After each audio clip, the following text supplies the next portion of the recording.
Existe-t-il pour l'homme un bien plus précieux que la santé? La délibération proposée à notre Conseil rappelle à juste titre le nécessaire engagement de notre commune dans la santé de nos concitoyens. Je voudrais à cet égard attirer votre attention sur l'étude publiée par la Fondation Jean Jaurès le 7 septembre dernier, consacrée au phénomène des anti-masques, faisant suite à 2 années d'enquête sur le complotisme.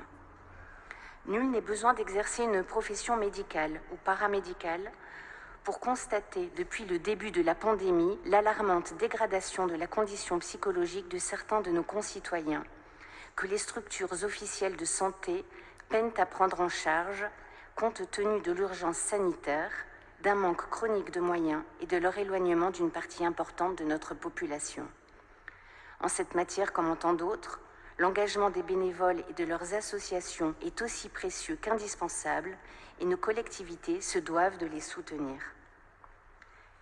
Il me semble que la proximité des associations et la confiance dont elles bénéficient pourraient être mises à profit pour nouer ou renouer un lien avec des personnes en souffrance, prévenant ainsi nombre de dérives douloureuses ou tragiques.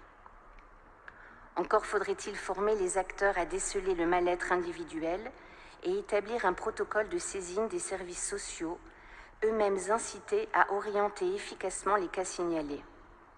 Il sera toujours plus facile, évidemment, d'être orienté avec délicatesse avant même d'avoir perçu ses propres symptômes que d'en prendre conscience et de trouver le courage de les exposer à un professionnel de santé, souvent éloigné et difficilement accessible. Je ne puis qu'inciter votre majorité à se saisir de cette question à l'occasion du soutien apporté par la commune aux associations frappées par la crise sanitaire.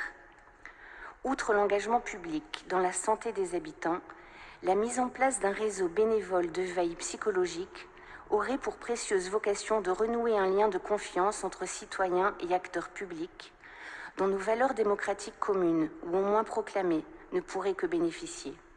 Pour ce qui nous concerne, enfin, quelle belle illustration du plan anti-solitude que notre groupe appelait de ses vœux.